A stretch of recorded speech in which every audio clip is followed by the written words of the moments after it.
Welcome to விதைகள் study centre. நம்ம இன்னைக்கு பாலிட்டி பிஹேவியர் செஷன்ல பார்க்க போறது ஒன்றிய, மாநிலம் மற்றும் யூனியன் பிரதேசங்கள், அதாவது பகுதி 1 பார்ட் 1ல நமக்கு ஆர்டிகிள் 1 to 4 சொல்லியிருப்பாங்க. இதுல நமக்கு என்னென்ன ப்ரொவிஷன்லாம் இருக்கு, கொஸ்டின்ஸ் எப்படிலாம் கேட்டிருக்காங்க அப்படின்னு பார்க்கலாம். ஸோ நமக்கு 2019 இருந்து 24 வரைக்கும் ஒரு 18 கொஸ்டின் கேட்டிருக்காங்க. ரொம்ப ஈஸியஸ்ட் ஏரியா தான். இதுல நம்ம கான்செப்சுவலா எதுவுமே இல்லை ஆக்சுவலி. ஸோ நம்ம பார்க்க வேண்டியதெல்லாம் ஃபேக்சுவலாக தான் பார்க்கணும். ஃபர்ஸ்ட் நம்ம படிக்க வேண்டியது என்ன பார்ட்டில் படிக்கணும், என்ன ஷெடியூல்ல வருதுன்னு படிக்கணும். ஸோ ஷெடியூல் 1 பார்ட் 1 தான். ஆர்டிகிள் 1 to 4 நல்லா படிச்சுக்கணும். அதுக்கப்புறம் நம்ம படிக்க வேண்டியது என்னன்னா ஸ்டேட் ஃபார்மேஷன் தான். அதாவது ஒவ்வொரு மாநிலங்களும் எப்படி உருவாக்குனாங்க, என்னென்ன குழுக்கள் போட்டிருந்தாங்க, அதுக்கப்புறம் என்னென்ன சட்டங்கள் மூலமா அதை உருவாக்குனாங்க, இதை மட்டும் நமக்கு பார்த்தாலே போதுமானதுதான். ஸோ இது ஒரே ஒரு டைம் மட்டும் மனப்பாடம் பண்ணிடுங்க, ஓகேவா? அந்த மனப்பாடம் பண்ணிட்டோம்னா இப்போ இருக்க 28 ஸ்டேட்டு, 8 யூனியன் பிரதேசங்கள், இதை உட்கார்ந்து ஒரு 1/4 மணி நேரத்துல மனப்பாடம் பண்ணிருங்க, இல்லை 20 மினிட்ஸ்ல மனப்பாடம் பண்ணிட்டீங்கன்னா இதுல இருந்து என்ன கொஸ்டின் கேட்டாலும் நல்லா ஆன்சர் பண்ண முடியும். So before going to the session as usual நம்ம இந்த ஸ்டாட்டிக் பார்ட் எல்லாமே பார்த்துக்கலாம். ஸோ நமக்கு state and union territories part 1 article 1 to 4ல சொல்லியிருக்காங்க. So India that is Bharat அப்படின்னு சொல்லியிருப்பாங்க. ஆர்டிகல் 1லேயே சொல்லியிருப்பாங்க, சரியா? அப்போ நமக்கு இந்தியான்ற நேமா பாரத்ன்ற நேமா அப்படின்னு கேட்கிறப்ப இவங்க ரெண்டு நேமுமே நம்ம கண்ட்ரியை தான் குறிக்கும். ஸோ நம்ம பாரத்னு சொன்னாலும் கரெக்ட் தான், இந்தியான்னு சொன்னாலும் கரெக்ட் தான். இது கான்ஸ்டியூஷன்ல ஃபர்ஸ்ட் ஆர்டிகிள்ல சொல்லப்பட்ட ஒரு விஷயம், ஓகேவா? ஸோ நமக்கு அஸ் பர் 2025லயே நமக்கு 28 ஸ்டேட்டு, 8 யூனியன் டெரிட்டரிஸ் தான் இருக்கு. இதுக்கு முன்னாடி யூனியன் டெரிட்டரி ஒன்றிய பிரதேசங்களா இருந்து இப்ப மாநிலங்களா இருந்தது ஹிமாச்சல் பிரதேஷ், மணிப்பூர், கோவா சொல்லலாம். ஓகே, ஸோ இதெல்லாம் இதுக்கு முன்னாடி யூனியன் டெரிட்டரியா இருந்து இப்ப மாநிலமா இருக்கு. சில மாநிலங்கள் முதல்ல மாநிலமா இருந்து இப்ப யூனியன் டெரிட்டரியா இருக்கும். உதாரணமா ஜம்மு காஷ்மீர் அண்ட் லடாக். ஏன் யூனியன் டெரிட்டரிஸ்லாம் வேணும்னா political, administrative, cultural and strategic consideration. அதாவது ஒரு சின்ன பார்ட்டா இருக்கலாம், இல்லைன்னா அந்த இடத்துல பொலிட்டிக்கலாவோ கல்ச்சுரலாவோ ரொம்ப டிஃப்ரெண்டா இருக்கலாம். அதனால டைரக்டா மத்திய அரசுக்கு கீழே அதை கொண்டு வந்துடுறாங்க. இதுதான் அதை பத்தி சொல்றாங்க. அப்ப யூடிஸ் வித் ஹைகோர்ட், அதாவது எல்லா ஒன்றிய பிரதேசங்களுக்கும் ஹைகோர்ட் இருக்கானா? இல்ல, டெல்லிக்கு மட்டும்தான் தனியார் ஹைகோர்ட் இருக்கு. ஓகே, அண்ட் காமன் ஹைகோர்ட் யாருக்கெல்லாம் இருக்குன்னா ஜம்மு அண்ட் காஷ்மீர் அண்ட் லடாக் டெல்லி கூட ஷேர் பண்ணிட்டாங்க. ஸோ இதுதான் இதெல்லாம் சொல்லப்பட்ட விஷயம். அடுத்து கான்ஸ்டியூஷனல் ப்ரொவிஷன்ஸ். ஆர்டிகிள் 1, 2, 2A டெரிட்டட், 3, 4 இந்த 4 ஆர்டிகிள் தான் இருக்கு. ஓகே, ஆர்டிகிள் 1ல என்ன சொல்லியிருப்பாங்கன்னா இந்தியாவோட அந்த மாநிலங்களோட நேம், டெரிட்டரி, எல்லைகளை பத்தி சொல்லியிருப்பாங்க. அதுக்கப்புறம் ஆர்டிகிள் 2 என்ன பண்ணியிருப்பாங்கன்னா 2, 3 நம்ம நல்லா புரிஞ்சுக்கணும். 2 ஒரு புது ஸ்டேட்டை உருவாக்குறத பத்தி சொல்லியிருப்பாங்க. ஆர்டிகிள் 3 என்ன சொல்லியிருப்பாங்கன்னா ஏற்கனவே இருந்த ஸ்டேட்டை 2ஆ உடைக்கலாம், ஆந்திர பிரதேஷ், தெலுங்கானா மாதிரி. அதுக்கப்புறம் அதோட பவுண்டரிஸ், எல்லைகளை மாத்தலாம், அந்த மாதிரி சொல்லியிருப்பாங்க. அதோட நேமை சேஞ்ச் பண்ணலாம், கேரளாவா கேரளம்னு மாத்துறது, மெட்ராஸ் தமிழ்நாடுன்னு மாத்துறது. ஸோ அந்த மாதிரி ப்ரொவிஷன்ஸ் தான் அதுல இருக்கும். நமக்கு நல்லா புரிஞ்சுக்க வேண்டியது 2 தான் புதுசு, 3 இருக்கிறத அல்டர் பண்றது. இதை மட்டும் தெரிஞ்சுட்டா போதும். ஆர்டிகல் 2A எதுக்கு கொடுத்துருப்பாங்கன்னா சிக்கிம்க்கு ஒரு ஸ்பெஷல் ப்ரொவிஷன் கொடுத்துருப்பாங்க, அதை லேட்டரா தூக்கி இருப்பாங்க. அதுதான் 2A. இப்போ 2A இல்ல. அதுக்கப்புறம் ஆர்டிகிள் 4 என்ன சொல்லியிருப்பாங்கன்னா நீங்க ஆர்டிகிள் 2 and 3 பண்றீங்கல்ல, இது மூலமா ஒரு புது ஸ்டேட்டோ புது இதோ நீங்க கொண்டு வரீங்களா, அது ஒரு அமெண்ட்மெண்ட் கிடையாது, சும்மா நீங்க எக்ஸிக்யூட்டிவ் ஆர்டர்லேயே பண்ணிடலாம் அப்படின்ற மாதிரி சொல்லியிருப்பாங்க. என்னன்னா இப்போ ஒரு புதுசா ஸ்டேட்டோ ஏதோ உருவாக்குறோம்னா நம்ம அது ஆர்டிகிள் 368, ஓகேவா, அது மூலமா தான் அமெண்ட்மெண்ட் பண்ணுவோம். அப்படி பண்ண தேவையில்ல, நார்மலாவே பண்ணிக்கலாம்னு சொல்றதுதான் ஆர்டிகிள் 4ல சொல்லியிருப்பாங்க.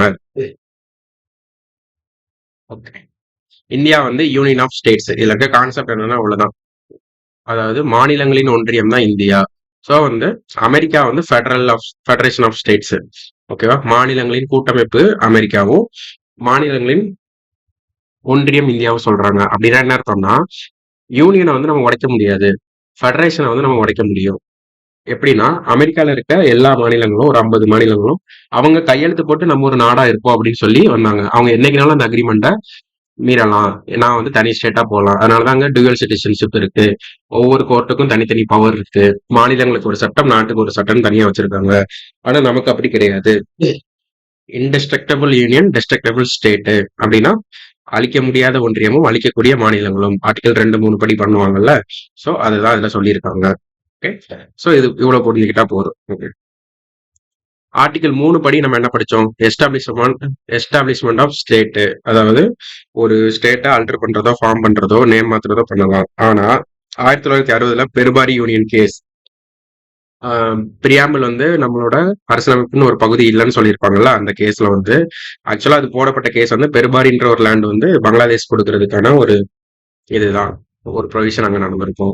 அப்போ வந்து பார்லிமெண்ட் சுப்ரீம் கோர்ட் என்ன சொல்லியிருப்பாங்கன்னா, states area but cannot set territory of foreign nation ruled by supreme court. சிம்பிளா என்ன சொல்லியிருப்பாங்கன்னா, நீங்க வந்து அதுக்கு ஒரு கான்ஸ்டியூஷன் அமெண்ட்மெண்ட் பண்ணி தான் இன்னொரு நாட்டுக்கு கொடுக்கணும்னா கொடுக்கணும். நீங்க வந்து நம்ம நாட்டுக்குள்ளே மாத்துறதுக்கு வந்து அந்த 368 பயன்படுத்த தேவையில்லை. இன்னொரு நாட்டுக்கு கொடுக்கணும், அடி கொடுக்கணும்னு சொல்லியிருப்பாங்க. அதனாலதான் நமக்கு வந்து 9வது சட்ட திருத்தம் பண்ணி பெருவாரியை வந்து கொடுத்துருப்பாங்க. இதுதான் அதோட கான்செப்ட். அதே மாதிரி 100வது சட்ட திருத்தமும் நமக்கு பங்களாதேஷ்க்கு சில என்க்ளேவ்னா ஒரு நம்ம நாட்டோட பகுதி இல்லைன்னா வேற ஒரு நாட்டோட பகுதி சுத்தி இன்னொரு நாட்டுக்கு நடுவுல இருக்கும். அதான் என்க்ளேவ்னு சொல்லுவாங்க.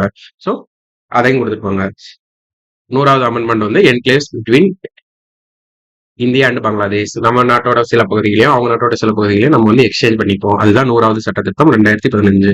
ஸோ 100வது சட்ட திருத்தம் படிக்கும் போதே 99வது சட்ட திருத்தம் படிச்சிடணும். 99வது சட்ட திருத்தம் ரொம்ப முக்கியம். NJACன்னு சொல்லுவாங்க. NJAC national judicial national judges appointment commission, அதாவது தேசிய நீதிபதிகள் நியமன ஆணைய சட்டம்னு சொல்லி நீதிபதிகளுக்கு கொலிஜியம் சிஸ்டத்துக்கு பதிலாக நம்ம பிரைம் மினிஸ்டரு, சீஃப் ஜஸ்டிஸ் எல்லாரும் இருக்க மாதிரி ஒரு குழு மூலமா உச்ச நீதிமன்ற நீதிபதிகளை நியமிக்கலாம் அப்படின்னு சொல்லி ஒரு சட்டம் போட்டாங்க. அது வந்து ஆர்டிகிள் 13 பயன்படுத்தி ஜுடிஷியல் ரிவ்யூ பண்ணி சுப்ரீம் கோர்ட்டை அந்த சட்டத்தை செல்லாம ஆக்கியிருக்கும். ஸோ ஆர்டிகிள் 99, 100 எல்லாமே வரிசையா படிச்சுக்கணும். அதுக்கப்புறம் இதெல்லாம் அவ்வளவுதான். ஓகே, பவுண்டரி டிஸ்பியூட் வந்துச்சுன்னா நீங்க வந்து அதாவது எல்லை பிரச்சனைகள் ஏதாச்சும் வந்துச்சுன்னா நீங்க வந்து கான்ஸ்டியூஷன் அமெண்ட்மெண்ட் தேவையில்லை. ஆனா எல்லைகளை கொடுக்கும்போது நீங்க வந்து வெளிநாட்டு கொடுக்கும்போது கான்ஸ்டியூஷன் அமெண்ட்மெண்ட் வேணும் அப்படின்னு சொல்லியிருப்பாங்க. ஓகே, 69ல பங்களாதேஷ் கூட என்ன பிரச்சனை இருக்கும்னா, நமக்கு வந்து ராட்கிளிஃப் லைன் நமக்கு தெரியும். இந்தியாவை பிரிக்கிறதுக்கு வந்து மவுண்ட் பேட்டன் பிளான் இருக்கிறப்ப இந்தியாவோட எல்லைகளை பிரிக்கிறதுக்கு அவர் வந்து ஒரு கோடு வரைஞ்சிருப்பாரு. அப்போ வந்து சரியா பிரிச்சிருக்க மாட்டாங்க. அது மூலமா நிறைய பிரச்சனைகள் நடந்துட்டு இருக்கும். ஸோ அந்த மாதிரி இருக்கிறத வந்து நேரு நூன் அக்ரிமெண்ட் அப்போ ஒரு அக்ரிமெண்ட் போட்டிருப்பாங்க. பேக்கியவாட நேரத்தில் தமிழ்ல போட்டிருப்பாங்க. ஓகே, சிட்மஹால்ஸ் அப்படின்னு சொல்ற ஏரியாவெல்லாம் நம்ம கொடுத்துருப்போம். இப்போ வந்து 111 இந்திய என்க்ளேவ்ஸ் வந்து பங்களாதேஷ்லயும் 51 பங்களாதேஷ் என்க்ளேவ்ஸ் வந்து இந்தியாலே இருக்கு. ஓகே, இதுதான் கான்செப்ட். இதைதான் கொடுத்து மாத்தி சேஞ்ச் பண்ணிப்போம். Change of names and state and union territories. So இது வந்து ஆர்டிகிள் 3 தான். ஓகேவா? ஸோ கேட்கலாம், எப்படி கேட்கலாம்னா பெயர் மாற்றம் வந்து ஆர்டிகிள் 2, 3 கேட்பாங்க. 3 தான். ஓகேவா? உத்தரப்பிரதேஷ் வந்து யுனைடெட் ப்ரொவின்சஸ் 1950 இருந்துச்சு, அதை உத்தரப்பிரதேசா மாத்திருக்காங்க. மெட்ராஸ் 1969 வரை மெட்ராஸா தான் இருந்தோம். 69ல அறிஞர் அண்ணாவோட ரெசல்யூஷன் மூலமா பார்லிமெண்ட் தான் நேம் சேஞ்ச் பண்ணாங்க தமிழ்நாடுன்னு. அப்புறம் மைசூர் வந்து கர்நாடகா 73. லட்சத்தீவு இவங்க வந்து இந்திரா காந்தி பிரதமராக இருக்கும்போது மாத்திருப்பாங்க. லக்கடிவ், மினிகாய், அம்னிடிவி ஐலாண்ட் 3 தீவு கூட்டங்களை ஒன்னா சேர்த்து லட்சத்தீவுகள் அப்படின்னு சொல்லி மாத்திருப்பாங்க. National capital territory of Delhi, NCT டெல்லின்னு சொல்லுவாங்க. 1992ல 69வது சட்ட திருத்தத்துல மாத்திருப்பாங்க பேரை. உத்தரகாண்ட் வந்து உத்தராஞ்சல் இருக்கும், அதோட பேரை மாத்தினது 2006. உத்தரப்பிரதேசம் உத்தரகாண்டும் இருக்கும். அதுல மலை பகுதியை வந்து அட்மினிஸ்ட்ரேஷன் பண்றதுக்காக உத்தரகாண்ட்னு பிரிச்சிருப்பாங்க. ஆக்சுவலா உத்தராஞ்சல்னு பிரிச்சிருப்பாங்க. 2006ல உத்தரகாண்ட் பேர் மாத்திருப்பாங்க. சமவெளி பகுதிகள் பிளைன்ஸ் வந்து உத்தரப்பிரதேசா வச்சிருப்பாங்க. ஸோ பிரிச்சது 2000, பேர் மாத்தினது 2006. இதனால நான் வச்சுக்கணும் பேர்ல கேட்டிருக்கேங்க. புதுச்சேரின்னு தான் இப்ப நம்ம சொல்லணும். ஃபார்மர் நேம் தான் வந்து பாண்டிச்சேரி. 2006ல பேரை மாத்திருப்பாங்க. ஒரிசான்னு இருந்ததா ஒடிஷான்னு எப்ப நேம் மாத்தாங்க? 2011. ஸோ இதெல்லாம் ஒரு முக்கியமான ஃபேக்ட்ஸ். ஆக்சுவலா அதை பொறுத்த வரைக்கும் ஃபுல்லா ஃபேக்ட்ஸ் தான் இருக்கும். ஸோ நம்ம ஃபேக்ட்ஸ் எல்லாம் பண்ண முடியாது. அது easiest area. Various commissions in the reorganisation of states and unities. அதாவது என்னென்ன குழுக்கள்லாம் போட்டாங்க. முதல்ல போட்டது தார் கமிஷன், டிசம்பர் 1948. அவங்க என்ன சொல்லியிருப்பாங்கன்னா, மொழிவாரி மாநிலங்களா பிரிக்காதீங்க, நிர்வாக வசதிக்காக மட்டும் பிரிங்கன்னு சொல்லி தார் கமிஷன் சொல்லியிருப்பாங்க.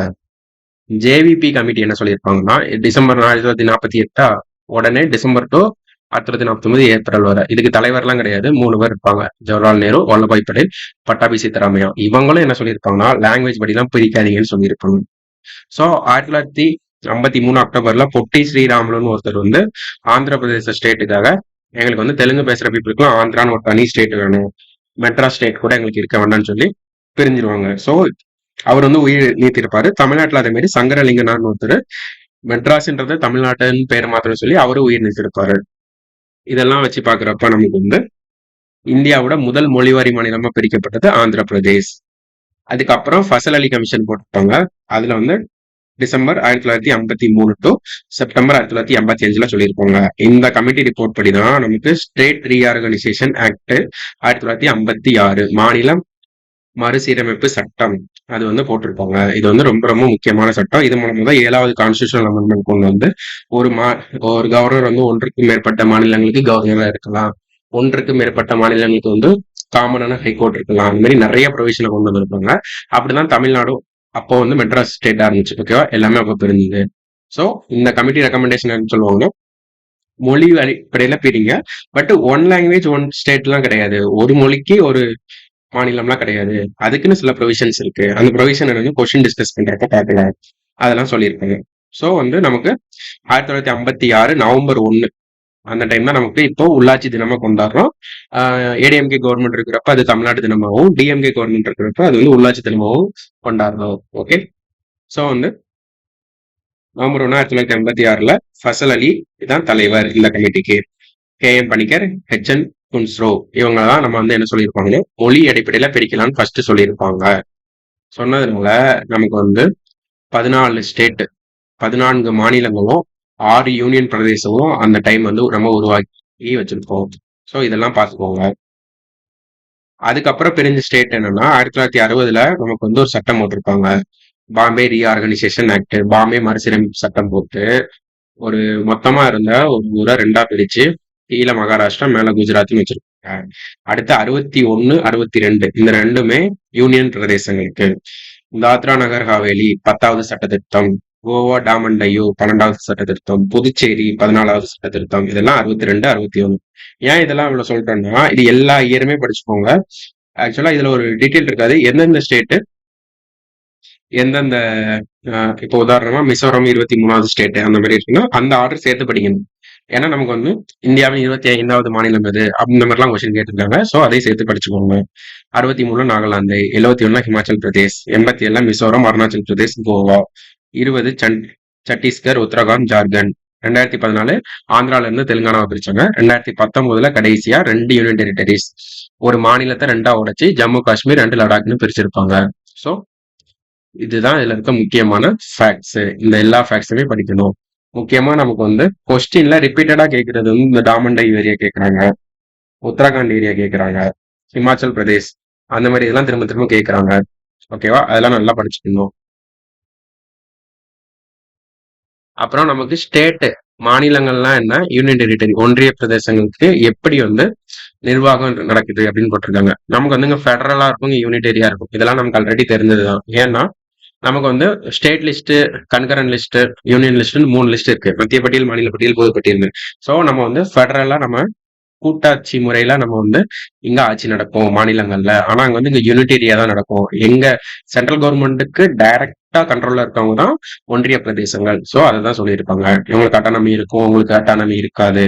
இங்க யூனிஃபார்மிட்டி இன் தேர் அட்மினிஸ்ட்ரேட்டிவ் செட்டப் அப்படின்னா எல்லா ஸ்டேட்டுக்கும் எல்லா சென்ட்ரல் ஸ்டேட் ரிலேஷன்ஷிப்பும் சேமா தான் இருக்கும். ஆனா இங்க யூனிஃபார்மிட்டி இருக்காது. உதாரணமா டெல்லியில ஒரு மாதிரி சட்டங்களும் அந்தமான் நிக்கோபார்ல ஒரு மாதிரி சட்டங்களும் போட்டிருப்பாங்க. அது என்னன்னு கீழே பார்க்கணும். ஓகே, ஸோ வந்து நமக்கு 2019 ஆர்டிகல் 370 வந்து அபாலிஷ் பண்ணியிருப்பாங்க. ஆர்டிகல் 370 இருக்குன்னா சில ஸ்டேட்டுக்கு மட்டும் ஸ்பெஷல் ப்ரொவிஷன்ஸ் கொடுத்துருப்பாங்க. 370, 371, 371 ABCD அந்த மாதிரி இருக்கும். ஸோ வந்து அந்த ப்ரொவிஷனுக்கு ஏற்ற மாதிரி ஒவ்வொரு மாநிலத்துக்கும் சிறப்புரிமைகள் இருந்துச்சு. அதே மாதிரி ஜம்மு காஷ்மீருக்கு கொடுத்த சிறப்பு உரிமைகள் வந்து ஆர்டிகல் 370 இருக்கும். அதை வந்து அபாலிஷ் பண்ணியிருப்போம். நம்ம வந்து பண்ணதுனால இப்போ வந்து ஜம்மு காஷ்மீரை வந்து 2 யூனியன் டெரிட்டரியா பிரிக்கும். அதாவது ஜம்மு அண்ட் காஷ்மீரை லெஜிஸ்லேச்சர் சட்டமன்றம் இருக்க ஒரு ஒன்றிய பிரதேசமாகவும், அடுத்து எங்கன்னா கார்கில், லே இந்த 2 மாவட்டங்களும் அதுல கிடையாது. அதுக்கப்புறம் யூனியன் டெரிட்டரி லடாக், அதுக்கு வந்து சட்டமன்றம் இல்லாமலே பண்றாங்க. ஸோ ஜம்மு காஷ்மீரை 2ஆ உடைச்சு ஜம்மு காஷ்மீருக்கு சட்டமன்றம் கொடுத்தோ லடாக்கு சட்டமன்றம் இல்லாமலோ 2 யூனியன் டெரிட்டரியா உடைக்கிறாங்க. அதே டைம் தான் இன்னொன்னு பண்ணியிருப்பாங்க. தாத்ரா அண்ட் நகர் ஹாவேலி, டாமன் டையூ இந்த ரெண்டையும் ஒன்னா இணைச்சிருப்பாங்க. ரெண்டு தனித்தனி யூனியன் டெரிட்டரி ஒன்னா இணைச்சு மெர்ஜ்டு டு யூடிஸ் டு ஒன். இதுவும் 2019 தான். ஸோ எல்லாருக்கும் இது தெரிஞ்சிருக்கும். இது ஆல்ரெடி தெரிஞ்சவங்க பார்த்துக்கோங்க, தெரியாதவங்க நோட் பண்ணிக்கோங்க. இந்த ரெண்டையும் இணைத்தது 2019 தான். ஓகே, இதுக்கப்புறம் மேஜர் அமெண்ட்மெண்ட் எதுவுமே இல்லை. ஸோ இது வரைக்கும் உள்ள பார்ட்ஸ் எல்லாம் நல்லா படிச்சுக்கோங்க. யூனியன் டெரிட்டரிஸ்க்கு என்ன ஆர்டிகல்லாம் இருக்குன்னா அதையும் சேர்த்து பார்க்கலாம். பகுதி 8ல் அதை சொல்லியிருப்பாங்க. ஓகேவா? ஆர்டிகிள் மொத்தமே ஒரு 3 ஆர்டிகல் தான், 239 டு 241. இதுல வந்து பகுதி 8ல் சொல்லியிருக்காங்க, அட்மினிஸ்ட்ரேட்டட் பை பிரசிடென்ட்.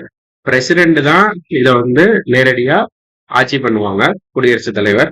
அட்மினிஸ்ட்ரேட்டட் ஒரு ஏஜென்ட் வச்சிருப்பாங்க. அது யாரானாலும் இருக்கலாம். லியூட்டினன்ட் கவர்னரா இருக்கலாம், அதுக்கப்புறம் சீஃப் கமிஷனரா இருக்கலாம். அந்த மாதிரி யாரையாச்சும் போட்டு பண்ணியிருப்பாங்க. அவங்களுக்கு வந்து ஹெட் ஆஃப் த ஸ்டேட் யாருமே கிடையாது. நமக்கு வந்து ஒவ்வொரு மாநிலத்துக்கும் ஹெட் ஆஃப் த ஸ்டேட் வந்து கவர்னர் இருப்பாரு, அவங்களுக்கு வந்து கிடையாது. ஓகேவா? ஸோ வந்து இந்த மாதிரி இதெல்லாம் பார்த்துக்கோங்க. அதுக்கப்புறம் வந்து நமக்கு Delhi one union territory with its own high court since 1966. 1966 தான் வள்ளலார் கண்ட ஒருமைப்பாடுன்றதுக்கு மாப்போசி வந்து சாகித்ய அகாடமி வாங்கியிருப்பாரு. இப்ப எதுக்கு சம்பந்தமே இல்லாம சொல்றேன்னா, மாப்போசி வந்து நமக்கு தமிழ்நாடு மொழி போராட்டத்துக்காக போராடி இருப்பாரு. தமிழ்நாடை வந்து தனியா பிரிக்கணும், தமிழ்நாடு சேஞ்ச், தமிழ்நாடுன்ற நேம் சேஞ்ச் அப்படின்னு சொல்லியிருப்பாரு. அதனால அதை சொல்லியிருக்கேன். Okay, Delhi is the only union territory with own high court since 1966. So வந்து நமக்கு இந்த ஆர்டிகிள்ஸ் எல்லாம் பார்த்துக்கலாம். டெல்லிக்கு வந்து 239 ஏஏ 2 இது சொல்லியிருக்காங்க. புதுச்சேரிக்கு 239 ஏ. ஸோ இது படி என்னன்னா நமக்கு வந்து ஒரு இம்பார்ட்டன்ட் ஃபேக்ட்ஸ் மட்டும் பார்த்துக்கலாம். ஏன்னா இந்த 3 யூனியன் டெரிட்டரிக்கு மட்டும்தான் சட்டமன்றங்கள் இருக்கு. அப்ப அந்த 3 யூனியன் டெரிட்டரிக்கும் என்ன சட்டங்கள்லாம் இருக்கு அப்படின்னு பாக்குறப்ப ஃபர்ஸ்ட் ஆர்டிகிள்ஸ் பார்த்துக்கணும். ஓகே, காஷ்மீருக்கு 370 இருந்துச்சு, அதை அபாலிஷ் பண்ணிட்டோம். இப்போ அது மூலம் சட்டத்தின் மூலமா தான் ஆட்சி பண்ணிட்டோம். இதுக்கு ரெண்டுக்கும் கான்ஸ்டியூஷனல் பேக்கப் இருக்கு, டெல்லிக்கும் புதுச்சேரிக்கும். அசம்பிளில சீட்டு டெல்லி தான் highest, I mean not highest, Delhi Jammu காஷ்மீருக்கு முன்னாடி வர டெல்லி தான் ஹையஸ்ட். ஓகேவா? 70, புதுச்சேரி 33. இப்ப ஜம்மு காஷ்மீர்ல டோட்டல் 114 இருக்கு. ஆனா பாகிஸ்தான் ஆக்குபைடு காஷ்மீர்னு சொல்லுவாங்க.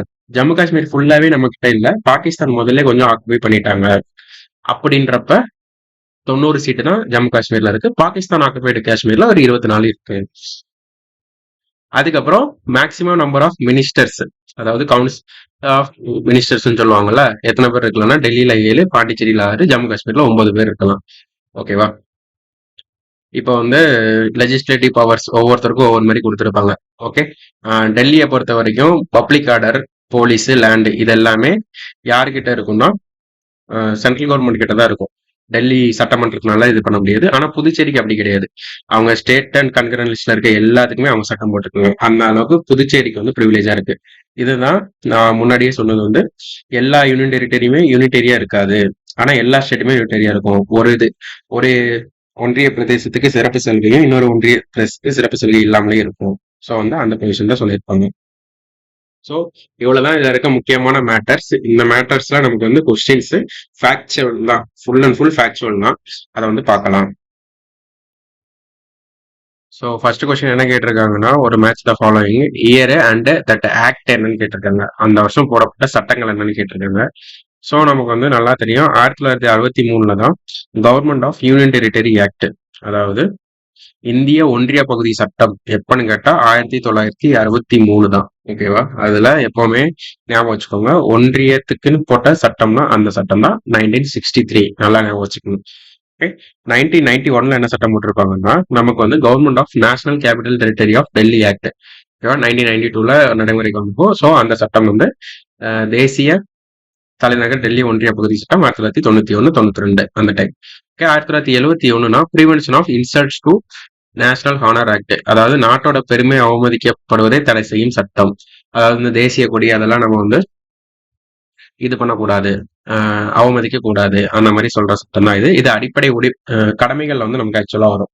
ஓகேவா? அந்த ப்ரொவிஷனை எப்பெல்லாம் மாத்தினாங்க, சட்டமா இருக்கான்னு சொல்லி ஜஸ்டிஸ் வர்மா தலைமையில ஒரு கமிட்டி பார்த்தோம்ல, அதுல வந்து சொல்லியிருக்காங்க. 1951 மக்கள் பிரதிநிதித்துவ சட்டம். ஓகே, இந்த சட்டம் ரொம்ப முக்கியமானது. எலெக்ஷன்ல இருக்க ஒவ்வொருத்தரோட தகுதி, அந்த ப்ரொவிஷன்ஸ் பத்தி சொல்றதுலாம் இது. ஸோ ஃபர்ஸ்ட் கொஸ்டின் ஈஸி தான். 3, 4, 1, 2. நமது தேசியத்தின் அடிப்படை இந்திய ஒன்றியம், ஆனால் மாநிலங்கள் அந்த ஒன்றியத்தின் கால்கள் என கருத்துரைத்த ஆணையம். ஸோ வந்து ஒரு கோட் கொடுத்துட்டு இதை சொன்ன ஆணையம் எதுன்னு கேட்டிருக்காங்க. நமக்கு வந்து மாநில மறுசீரமைப்பு ஆணையம்.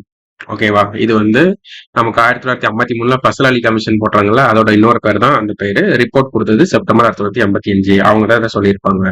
நம்ம யூனியன் ஆஃப் இந்தியா இருந்தாலும் ஸ்டேட் தான் லிம்ஸ் ஆஃப் த யூனியன் அப்படின்னு சொல்லியிருப்பாங்க. லா கமிஷன்னா நமக்கு வந்து 1955 இருந்து போட்டாங்க. எவ்ரி 3 இயர்ஸ் வந்து இதை வந்து ரீகான்ஸ்டியூட் பண்ணிட்டே இருப்பாங்க. லேட்டஸ்டா வந்து லா கமிஷன் வந்து 2024 செப்டம்பர் 1ல 23வது சட்ட ஆணையம் வந்து போட்டிருக்காங்க. அதுக்கப்புறம் வந்து நிர்வாக சீர்திருத்த ஆணையம் ஃபர்ஸ்ட் மொரார்ஜி தேசாய் தலைமையில போட்டிருப்பாங்க. அடுத்து ஹனுமந்தையா ஓட தலைமையில போயிட்டு ஓகே. எப்ப போட்டிருப்பாங்கன்னா ஜனவரி 1966ல போட்டிருப்பாங்க முதல் நிர்வாக சீர்திருத்த ஆணையம். ரெண்டாவது வந்து வீரப்ப மொய்லி தலைமையில போட்டிருப்பாங்க. ஓகே. ஸோ வந்து இதுதான் இதோட ஆன்சர். நமக்கு வந்து இந்த மாதிரி புதுசா ஒரு பவுன்சர் மாதிரி கொஸ்டின் கேட்டா ஆப்ஷன்ல இருந்தே போட்டுடலாம் மோஸ்ட்லி. ஓகேவா? யூனியனை பத்தி கேட்டிருக்காங்க, ஸ்டேட்டை பத்தி சொல்லியிருக்காங்க. ஸோ ஸ்டேட் ரீஆர்கனைசேஷன் கமிஷன் அப்படின்னு தெரியலன்னா போடலாம். ஸோ இதுல நம்ம டிஸ்கஸ் பண்ணும்போது நமக்கு தெரிஞ்சிருச்சுல. ஸோ இந்த போட்டு இனிமேல் ரிப்பீட் ஆனாலும் ஆகலாம் பிவைக்குள்ள. அதுபடி இதுவே போட்டுக்கலாம். மொழிவாரி அடிப்படையில் பாம்பே மாநிலம் எப்படி பிரிக்கப்பட்டதுன்னா, ஸோ நம்ம பார்த்தோம்ல பாம்பே ரீஆர்கனைசேஷன் ஆக்ட் 1960 மே 1. ஓகே. 1960 தான் மகாராஷ்டிரா குஜராத்னு 2ஆ பிரிச்சிருப்பாங்க. அதுதான் போட்டிருக்காங்க. தமிழ்நாடு மாநிலமாக உருவாகும் போது டேஷ் மாவட்டங்கள் மட்டுமே இருந்தன. மொத்தமே 13 மாவட்டம் தான் இருந்திருக்கும். இது எங்க இருக்குன்னா நமக்கு வந்து 10th SCRT வந்து தமிழ்நாடு ஜியாகிரபில இந்த வந்து ஒரு பாக்ஸ் கண்டா கொடுத்துருப்பாங்க. ஓகே. ஸ்கூல் புக்ல இருந்து அப்படியே கேட்ட கொஸ்டின். செங்கல்பட்டு, கோயம்புத்தூர், கன்னியாகுமரி, மெட்ராஸ், மதுரை, நீலகிரி, நாத்தார்காடு, ராமநாதபுரம், சேலம், சவுத்தார்காடு, தஞ்சாவூர், திருச்சி, திருநெல்வேலி. ஸோ வந்து இந்த 13 மாவட்டத்துக்கு தான் நம்ம 2 மாவட்டங்கள் 3 மாவட்டங்களா பிரிச்சு இப்போ 38 மாவட்டங்கள் இருக்கு. கன்னியாகுமரி, மெட்ராஸ் தான் இது வரைக்கும் பிரிக்கப்படாத மாவட்டங்கள். சரி, கன்னியாகுமரி, நீலகிரியா கன்னியாகுமரியா எனக்கு டவுட்டா இருக்கு. நீங்க வந்து 2019 எடிஷன்ல வந்து இது வந்து 10th புக்ல வந்து பாக்ஸ் கண்டா கொடுத்துருப்பாங்க. நீங்க வந்து அதை பாத்தீங்கன்னா கமெண்ட்ல போடுங்க. கீழே குறிப்பிட்டுள்ள இந்திய மாநிலங்களை பற்றி குறிப்புகளில் சரியானது எது? ஸோ வந்து பாம்பேயும் குஜராத்தும் 1960ல பிரிக்கப்பட்டது. மேல பார்த்தோமா அதே கொஸ்டின் தான். ஓகே. 1960ல 2ஆ பிரிச்சாங்க. ஸோ ஆப்ஷன் 1 வந்து கரெக்ட். நமக்கு வந்து இங்க ஆப்ஷன் 1 தப்புன்றது ஆப்ஷன் டி வந்து வராது. ஸோ ஆப்ஷன் டி வந்து நம்ம போட வேணாம். அதுக்கப்புறம் நமக்கு வந்து Junagadh was ruled by Hindu king. அதாவது ஜூனாகத்லாம் எங்க இருக்குன்னா குஜராத்ல இருக்க ஒரு ஏரியா. ஓகேவா? அதை வந்து நமக்கு வந்து ஸ்டேட்னாலே நம்ம வந்து சர்தார் வல்லபாய் படேல் வந்து எல்லா பிரின்ஸ்லி ஸ்டேட்டையும் ஒன்று சேர்த்திருப்பாரா. ஸோ வந்து அந்த ஸ்டேட் எல்லாம் ஒன்று சேர்க்கிறப்ப நமக்கு ஜூனாகத் வந்து ஒரு ப்ராப்ளம் பண்ணியிருப்பாங்க குஜராத்ல. அதை யார் ரூல் பண்ணாங்க? நவாப் முகமது மகாபத் காஞ்சி 3 அவர் தான் ரூல் பண்ணியிருப்பாரு. ஸோ அது இந்த வருஷம் இல்லை. அப்போ 2வது ட்ரூன் வர ஆப்ஷன்லாம் வச்சுக்கணும், எலிமினேட் பண்ணிடணும். ஸோ நமக்கு இந்த ஆப்ஷன் வராது. ஆப்ஷன் ஏவா சியா அதுதான் இப்போ பார்க்கணும். ஸோ 1 டெஃபினட்டா கரெக்ட். இப்ப 3 பார்க்கணும். தாரா சிங் ஹரியானாவுக்காக போராடினார். தாரா சிங் ஆக்சுவலா யாருக்காக போராடணும்னா பஞ்சாப் ஸ்டேட்டுக்காக போராடி இருப்பாரு. ஸோ வந்து நமக்கு ஆப்ஷன் 3 வந்து இன்கரெக்ட். ஸோ ஆப்ஷன் 3 கரெக்ட்னு சொல்லுவதை வந்து எலிமினேட் பண்ணிடலாம். சிக்கிம் இந்தியாவின் 22வது மாநிலமாக்கியது. கரெக்ட். ஸோ சிக்கிம் வந்து 22nd. நம்ம வந்து ஸ்டாட்டிக் பொசிஷன் பார்க்கும்போது எந்த ஸ்டேட் எத்தனாவது நம்ம பார்க்கல. ஸோ இந்த மாதிரி பிஐக்குள்ள பார்த்து வச்சுக்கோங்க. ரிப்பீட் ஆகும் இதே question. 1 and 4 true, 2 and 3 false. Dash பகுதி பிப்ரவரி 1987 இந்திய யூனியனின் 23வது மாநிலமாக்கப்பட்டது. ஸோ சிக்கிம் 22, மிசோரம் 23. அவ்வளவுதான். ஓகே. அந்த மாதிரி பாத்துக்கணும். மிசோரம் எந்த இயர் பண்ணா 1987. மிசோரம், அருணாச்சல பிரதேஷ், கோவா 3மே அப்பதான் உருவாக்கி இருப்பாங்க. ஒடிசா வந்து 1936 சுதந்திரத்துக்கு முன்னாடியே உருவாக்கப்பட்ட ஒரு மாநிலம்னா ஒடிசா தான். ஏப்ரல் 1. பஞ்சாப் 1966. உத்தரகாண்ட் 2000 நம்ம பார்த்தோம்ல. ஓகே. உத்தரகாண்டா உத்தராஞ்சலா இருந்துச்சு. உத்தரகாண்டா பெயர் மாத்தினது 2006ல. இந்தியாவில் கீழ்கண்ட எதன் அடிப்படையில் மாநிலங்கள் மறுசீரமைப்பு செய்யப்பட்டது? Okay. Language of the people. But வந்து என்னன்னா இந்த ஆப்ஷன்ல எனக்கு ஒரு டவுட் இருக்கு. கல்ச்சுரல் அண்ட் லிங்குவல் ஹோமோஜெனிசிட்டி அப்படின்ற ஒரு வார்த்தை, ஹோமோஜெனிசிட்டின்றது வந்து நமக்கு ஒருமைப்பாடுன்ற ஒரு டைம்ல வருமா வராதுன்றது தமிழ் டிரான்ஸ்லேஷன்ல ஒரு இருக்கு. ஏன்னா நமக்கு வந்து மாநில மறுசீரமைப்பு ஆணையம் சொன்னதுல preservation of strengthening the unity and security of the country, அதாவது இந்தந்த பேசிஸ்ல இங்க பிரிங்க அப்படின்னு சொல்லியிருக்காங்க. அப்போ வந்து preservation and strengthening of the unity and security of the country, அதாவது நம்ம வந்து நாட்டோட ஒருமைப்பாட்டையும் அதாவது ஒற்றுமையையும் பாதுகாப்புக்கும் ஏற்படுற மாதிரி தான் நம்ம வந்து ஒரு மாநிலத்தை பிரிக்கணும். Linguistic and cultural homogeneity, okay, lingual and cultural homogeneity அப்படியே இருக்கா. Financial economic administrative consideration, okay, நமக்கு நிதி சார்ந்து பொருளாதாரம் சார்ந்து நிர்வாகம் சார்ந்து பிரிக்கணும். Planning and promotion of the welfare of the people in each state, அதாவது எல்லா மக்களோட நலத்துக்கும் சேர்த்து பண்ணணும். அது நேஷனஸ் ஒரு மாநில ஒரு நாட்டுக்கே சேர்ந்த மாதிரி இருக்கணும். அப்போ வெறும் லாங்குவேஜ் ஆஃப் த பீப்புள்ன்றதை விட கல்ச்சுரல் அண்ட் லிங்குவல் ஹோமோஜெனிசிட்டி தான் கரெக்ட். ஓகே, ஸோ வந்து அவங்க ஃபைனல் கீழே சேஞ்ச் கூட பண்ணியிருக்கலாம். இது வந்து டென்டேட்டிவ் கீ தான். நமக்கு வந்து இந்த ஆன்சர் அந்த எக்ஸாம்ல யார் போட்டிருந்தாலுமே ஆக்சுவலாக பேக்ரவுண்ட் வெரிஃபிகேஷன் பண்ணால் ஆப்ஷன் ஏக்கு வந்து கீ சேலஞ்ச் பண்ணியிருக்கலாம். ஓகே, நமக்கு வந்து ஆக்சுவல் கரெக்டான ஆன்சர் என்னன்னா ஏ தான். ஸோ இது எல்லாமே டென்டேட்டிவ் கீ வச்சு தான் நம்ம பார்க்குறோம். அதனால இது ஃபைனல் ஆன்சர் கிடையாது. நம்ம ஃபைனல் ஆன்சர் பார்க்குறதுக்குலாம் சொல்லிடலாம். அடுத்து match the following and choose the correct answer from the options below. எந்த ஸ்டேட் எப்போ ஃபார்ம் ஆச்சு அவ்வளவுதான் கேட்டிருப்பாங்க. நமக்கு தமிழ்நாடு கேரளாலாம் 1956 பிரிச்சாங்களா, ஸோ ஒன்னுக்கு வந்து 3, ஆப்ஷன் ஏ வராது, ஆப்ஷன் சி வராது. 3142 3421. அதான் நாகாலாந்து வந்து நமக்கு எப்போ பிரிச்சிருப்பாங்கன்னா 1963. ஸோ 63 நாகாலாந்து மட்டும்தான் இருக்கு. ஓகேவா, இதெல்லாம் மனப்பாடம் பண்ணிடணும். அந்த டேபிள மனப்பாடம் பண்ணிட்டு எல்லாமே போட்டுடலாம். மகாராஷ்டிரா நம்ம ரிப்பீட்டட் கொஸ்டின் தான். 1960 மகாராஷ்டிராவை குஜராத், பாம்பேவை குஜராத் மகாராஷ்டிரா ரெண்டா வச்சிருப்பாங்க. ஸோ 3142. ஹரியானா 1966. ஓகே, ஹரியானா அதுல இல்லையா?